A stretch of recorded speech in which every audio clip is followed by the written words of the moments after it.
fiery horse with the speed of light, a cloud of dust, and a hearty hi-yo silver. The Lone Ranger.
His faithful Indian companion Tonto, the daring and resourceful masked rider of the plains, led the fight for law and order in the early western United States.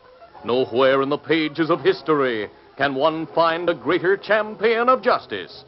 Return with us now to those thrilling days of yesteryear. From out of the past come the thundering hoofbeats of the great horse Silver. The Lone Ranger rides again. Come on, Silver! That's what we call. Hail, Silver! Away!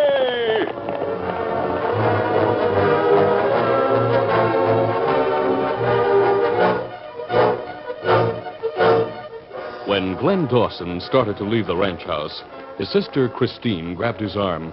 Her eyes were pleading as she spoke to him. Glenn. Let go of my arm, Chris. Glenn, please, you promised.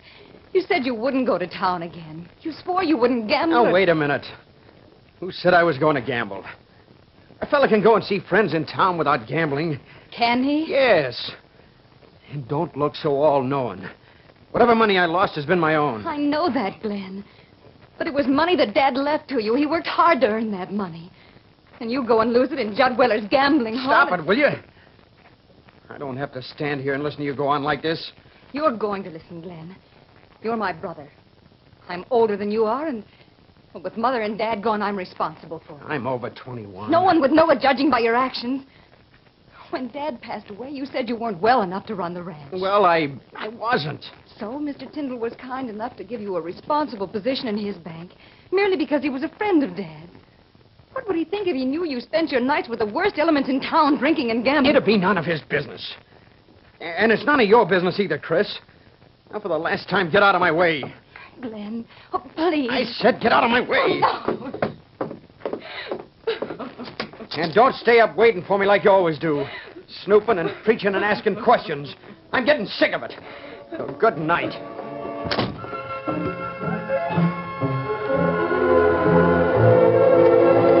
In town, Glenn Dawson entered Judd Weller's Nonpareil Cafe and headed for the bar.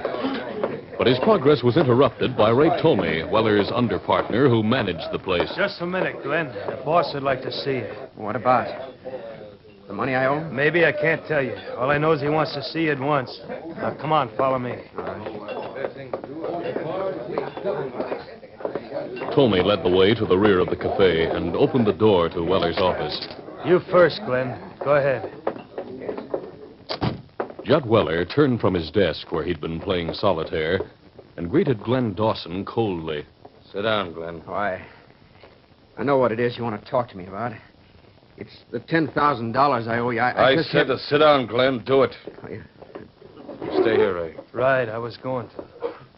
You told me last week, Glenn, that you tried to borrow $10,000 from your sister to pay back the money you borrowed from I me. did try to. She wouldn't let me have it.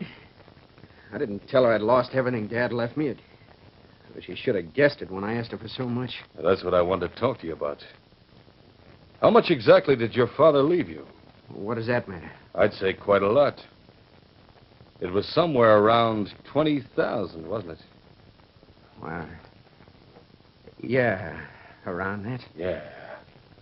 When you borrowed the 10,000 trying to win back what you'd lost here, you said your losses were over 30,000, right?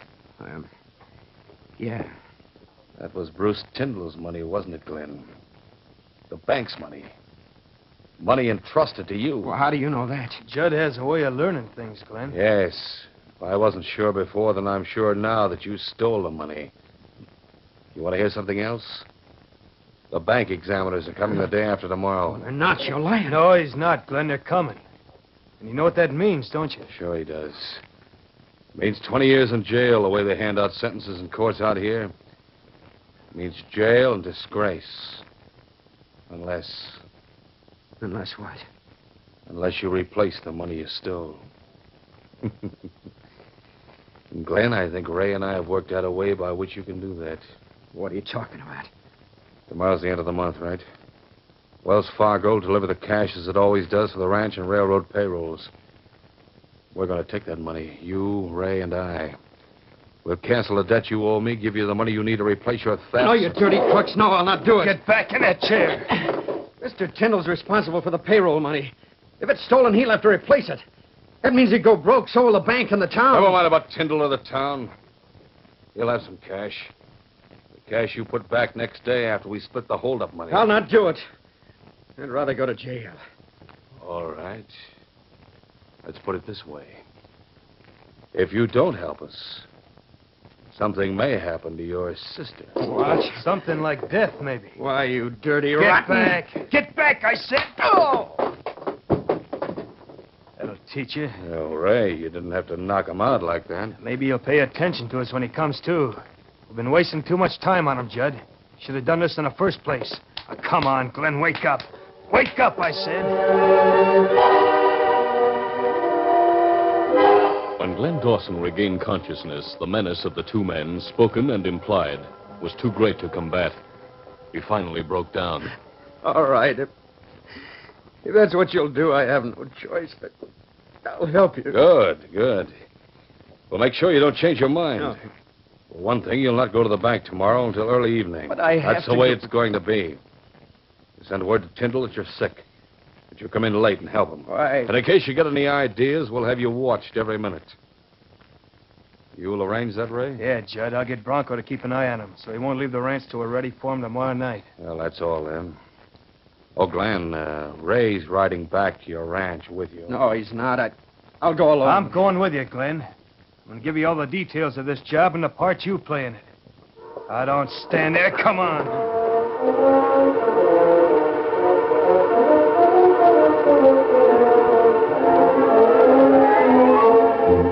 Christine Dawson, in spite of her brother's angry admonition earlier in the evening, had been waiting for his return from town. She had been sitting alone in her darkened room when she heard distant hoofbeats approaching the ranch. She hurried to the window and saw the silhouettes of two horsemen entering the gate. They headed for the stable at the rear of the house.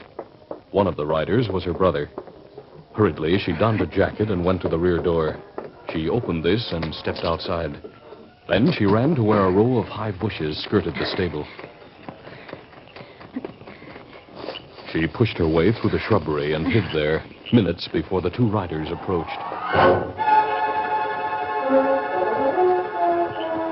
Ray Tomey had outlined the plans for the bank robbery, which he and Judd Weller had planned a long time before. Now that he and Glenn Dawson were back at Dawson's ranch house, he gave the young bank clerk final warning. Remember what I told you, Glenn. You try any funny tricks and you know what'll happen. I'll do as you say. And you'll be watched. From now till we're finished with you. You told me that before. Go now, will you? My sister might hear us. Sure, I'll go. I'll see you tomorrow night, then. Get up, Blackie. Get up. Glenn Dawson stabled his horse and entered the house. A long time after, when she felt that her brother had gone to sleep, a shivering Christine Dawson emerged from the brush where she had overheard the ominous conversation. Her shivers, as she walked slowly back to the ranch house, were not caused by the coldness of the night. Oh, Glenn. Glenn, what is it you've done now? What is it you've done?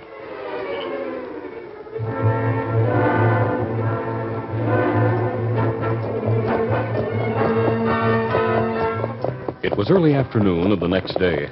The Lone Ranger and Tonto had been riding through the hilly country when the masked man reined his horse. Who's the scout? Oh, fella. Hello, we're not far from Tom Carmody's ranch. Been quite a while since we were there. Many months, Kimasabi. Tom was one of the best lawmen in the West until he was crippled. He appreciates seeing old friends. We go see him now? I think it'd be a good idea. Come on, Silver. Come up, Scout.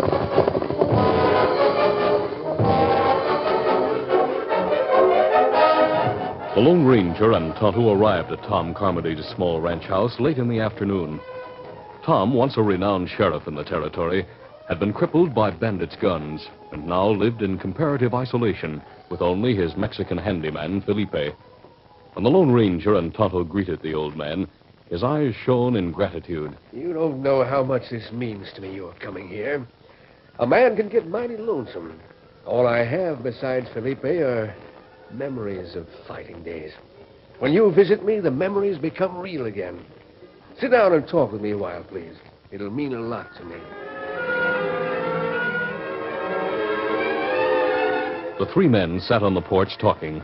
A short time later, Felipe emerged from the house. Senor Carmody, you'll excuse me, please. Well, sure, Felipe. Well, what's on your mind? Miss Dawson, senor. She come in by the rear door and waits to see you inside. You see her, maybe? Well, yes, but... Felipe, is it something important she wants to see me about? Si, I believe so. She's much agitated. Well, that's strange. Tell her I'll be right there. Si, Senor Carmody. I don't know what the girl wants me for, but I'd better find out. Excuse me a few minutes, will you? Yes, we'll wait, Tom. Take as long as you wish. Oh, it sure hurts moving around. I'll be back as soon as I see the girl.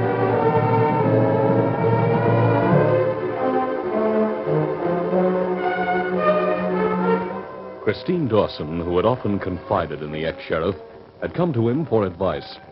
She told him of the recent behavior and the known gambling losses of her brother Glenn. She ended by repeating the conversation she had overheard the night before and concluded by telling him of the day's events. Andy didn't go to work today. He's pacing the floor very upset. Mr. Carmody, something's wrong with Glenn. Something terribly wrong. Yeah, sure sounds that way. And I'm certain I saw a man watching from the bushes across the road from our ranch. Just as the man said last night. Watching Glenn. It doesn't sound good, Chris. I think it's a matter that needs looking into. Isn't there something you can do, Mr. Carmody? Will you please speak to Glenn and try to learn what's wrong? Chris, if Glenn's in trouble, he'll not want to talk to an old has-been like me. What's more, if he's in danger like you think, he needs a man of action. You mean I should go to Sheriff Nelson? But, Mr. Carmody, it may not be a matter for him. I didn't say go to the sheriff. I tell you what. You go back to your house and act as if nothing's happened. Don't say anything to Glenn about what you heard last night. And don't refer to the fellow you think is watching him from the bushes. Oh, but what... Do what I say, hmm? I have a friend visiting me. When I tell him what you've told me, I've an idea he'll try to help you. A friend? Who is he? He wears a mask, that's all I can say now. You'll probably learn more about him before the night's over. When you leave, I'll ask him to do something for you.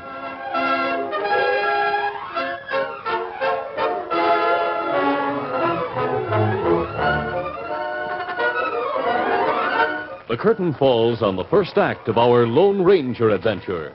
Before the next exciting scenes, please permit us to pause for just a few moments.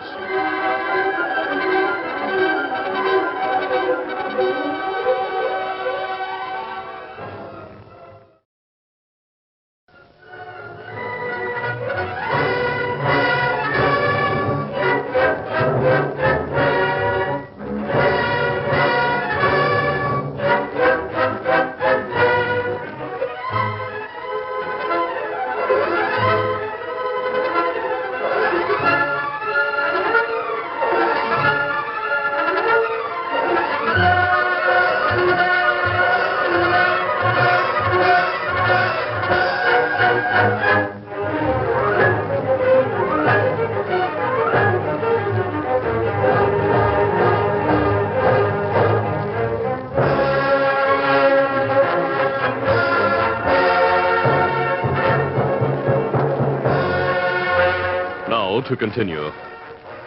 Tom Carmody felt the Lone Ranger would want to assist the girl because there was much in her story that indicated danger.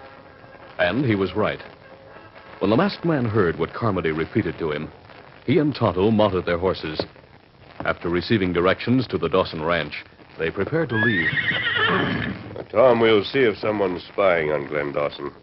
If there is, we'll learn the reason for it. Then perhaps I'll find a way to learn what's troubling the boy. You're the one can do it. And thanks a lot. First for dropping in to see me, and now for doing this. So long now. Adios, Tom. Adios. We'll see you soon again.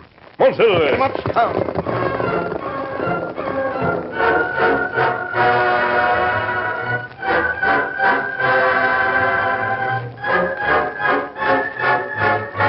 The sun was sinking in the west when Christine Dawson had set out from the mission for the ranch. The Lone Ranger followed the same trail about 15 minutes after her departure. Back at the ranch house, Glenn Dawson, his mind seething with fear, paced nervously back and forth in the main room. He stopped walking when he heard the rear door open. Is that you, Chris? No, it's not Chris. Ray Tomey, followed by a tall, brutish-looking man, walked over to Glenn Dawson. Well, I'm glad to see you obeyed my instructions. Bronco here's been watching this place all day. He tells me you didn't leave it. I'd have stopped him if he did. Where'd your sister go? Why isn't she here now? Why, I don't know the answers to either of those questions. Did you tell her anything? About us? No, I was afraid to. I told her I was sick. She sent word to Mr. Tyndall. And that part's all right. No, it isn't, Ray. I'm not going through with the whole lot. I've decided to confess to Mr. Tyndall and go to jail. You hear that, boss? You want me to shoot him or... Who are these men? Why are you pointing that gun at my brother? Why, I'm a thief, Chris. I stole money from the bank to cover my gambling debts, and now these men That's are gonna... enough from you. Bronco, grab the girl. You move an inch, Glenn, and I'll drill you. That's it, Bronco. Now tie her up and gag her. Tomey leveled his gun at Glenn while Bronco tied and bound the girl. When Bronco finished, Tomey spoke. Glenn, if you don't want her to die, you'll come along. You do at the bank within an hour. I'll get a move on. What about Chris? Bronco will stay here to see that she doesn't get away. Bronco, when the job is finished, we'll return here. Whatever you say, Ray. It'll be fun tending to a nice-looking filly like this one. Now, listen, you. If you as much as place a hand on my sister, I'll... You'll what? You'll what? Cut it, Bronco. I have him covered. Go out that back door, Glenn. Move pronto. Any streak of resistance in Glenn gave away as Tomey prodded him with a gun towards the rear door. He stopped for a moment to gaze entreatingly at his sister, but Tomey pushed him. Open the door. Be quick about it. You go on ahead, Glenn. Bronco, we should finish the job in a couple of hours. We'll come back then. Sure thing, Ray. But just a minute, huh? What are you going to do with them once you get back? Kill them, of course. There's nothing else we can do. We'll talk about that later. The horses are over there, Glenn.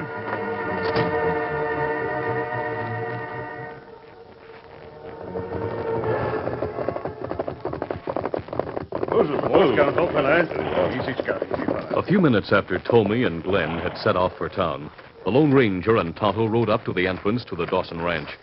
They looked through the brush for some sign of a man who might be watching the house, as Christine had reported. But a thorough search revealed no one. If there was anyone here, Tonto, he's gone. Else he's moved to another spot. And what we do, Kimasabi? Carmody suggested direct action. That's what we'll take. I'll go into the house and see if it's possible to talk to Glenn Dawson. Me go with you? Only as far as the front door. You remain outside and keep your eyes open. But we'll look through that front window near the door first and see what's going on inside.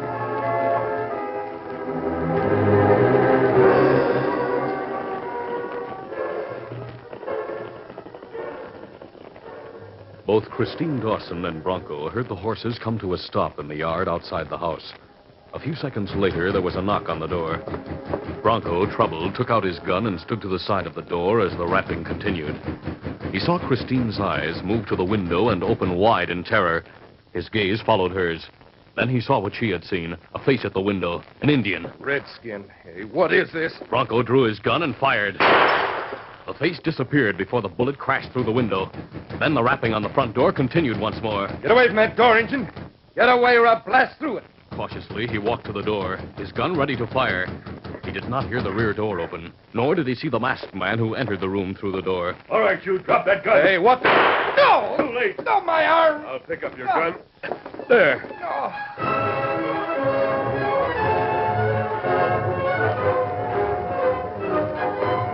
The Lone Ranger herded the startled Bronco into a corner and opened the door for Tonto.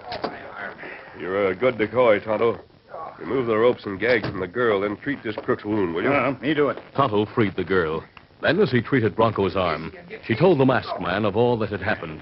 And Glenn said he'd stolen from the bank and that... Oh, how terrible. That means he'll have to go to jail. He's a thief, Miss Dawson. It's only just that he should. But he didn't want to help them in whatever it is they're going to do at the bank. Their threats to me forced him to go with the man called Ray. It's my guess they're going to hold up the bank using your brother as a means for getting inside. Oh, how awful. If there was some way of stopping. There may be. We're going to try. Kimasabi. Yes? Me got crook bandage. Then tie him and leave him here. We're going to town. You come with us, Miss Dawson. Leaving Bronco tied securely, the Lone Ranger and Tonto with Christine Dawson galloped into town.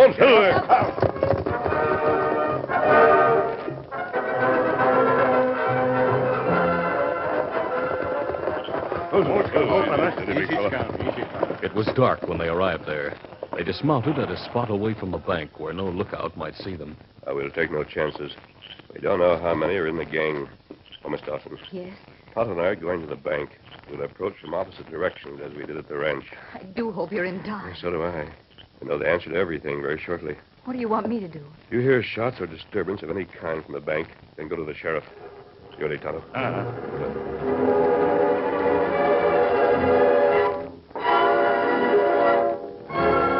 Bruce Tyndall, a kindly banker, expressed concern when Glenn Dawson reported to the bank that evening. He left Mary Hill, the other bank employee, and came to greet Dawson. But, Glenn, boy, you didn't have to come in. Miss Hill and I could have managed the payrolls alone. We started early, Glenn. See? Most of the money's sorted already. Why, I had to come in. You don't look well at all, Glenn. Does he, Mr. Tyndall? No, you're peaked and nervous, Glenn. Glenn, what are you doing? Glenn had walked back to the door and opened it. I'm sorry, Mr. Tyndall. Out of the way, you. This is a hold-up. Weller and Tommy, masked and in nondescript clothes, stood in the open doorway, guns in hand. Tommy walked to the table where piles of bills were aligned in neat rows. It's all here, huh? Keep your hands off that money. Stand back, Tyndall. Don't, Mr. Tyndall, they'll kill you. Get back, Tyndall, back. I'll shoot you, all right? No, don't shoot him, Ray. When you pull. Oh. I'll make sure you die, Glenn. Drop that gun. As Weller started to shoot again at Glenn Dawson, the Lone Ranger in the doorway fired. You at the table. Get your hands up. Weller fell to the floor beside Glenn Dawson, wounded, as the Lone Ranger covered Ray Tomey. But Mary Hill, frightened, pulled away into the line of fire. Quickly, Ray Tomey grabbed her and placed her in front of him as a shield. No! All right, whoever you are, fire and you'll kill this lady, not me. Now back up, lady. We're going out together. When they reached the rear door, Tomey released the girl for a moment, using his free hand to turn the knob. As the door opened, Tonto stood behind him. You not get out. What? As Tonto grabbed Tomey, the Lone Ranger leaped forward, pushed Miss Hill aside, and grabbed the crook's gun arm. I'll take that gun. Let go, Tonto. I have him. Oh, my arm. You're breaking it. I'll do it if you don't drop the gun. There. That's better. Now to make sure you don't attempt anything more, take it. The Lone Ranger's blow sent Tomey to the ground, senseless. Otto, carry him over and place him beside the other bandit. And take off their masks and see who they are. I'm going to look at Dawson. Tonto carried the unconscious Tomey and laid him beside the wounded Weller, as the Lone Ranger knelt beside Glenn Dawson and treated his wound. This isn't bad. You'll be all right, Dawson. I'm glad. Glenn saved my life when he stopped that bandit from shooting me. Kimasabi. Yes. Handkerchiefs off faces. Mary Hill gasped as she saw the bandits unmasked. Judd Weller and Ray Tomey. Mr. Tyndall, you know who they are. So does Glenn Dawson. To his sorrow, I'm sure. Why did you help them in this holdup, Dawson? Glenn helped him? Yes. It's true, Mr. Tyndall. When I tell you the entire story, I'll go to jail where I belong. I stole from you, Mr. Tyndall. I stole and Not now, Glenn. Whatever it is, tell me about it later. I didn't want to go through with a holdup, but they might have killed my sister. No, Glenn. We got the man who held her at the ranch. Christine is in town, safe. Look, out the window coming up the street with the sheriff. It's Chris. A few seconds later, Christine Dawson entered. The Lone Ranger and Tonto had disappeared without a word through the rear door. Sheriff Nelson heard the story and placed handcuffs on Weller and Tomey. I always suspected these two were crooks. Well, you didn't suspect I was, though, did you, Sheriff? No, Glenn, I didn't. I'm sorry that I'll have to arrest you, too. Oh, I deserve it. But I'm willing to pay for what I've done. And, Mr. Tyndall, when I'm free, I'll repay every cent I took from you. I'll arrange an easy way for you to do that. After all, you saved my life. I owe you that. Oh, you'd have died anyway if it hadn't been for the masked man. I think we all owe our lives to him and his Indian friend. They saved me, I know. And me. And me, too. I thought I was dead for sure. Well, they also saved the town when they stopped this holdup. Right, Mr. Tyndall? Very right, Sheriff. Practically all the money in the bank was here on the table. What a truly remarkable person that masked man must be. Has anyone any idea who he is? You say the Indian is named Tonto? Yes, That's Sheriff. right. And the masked man's horse is named Silver. I'm certain of that. Then there's no mystery about who he is. You're right, Mr. Tyndall. He is remarkable. You see, he's the Lone Ranger. The Lone Ranger?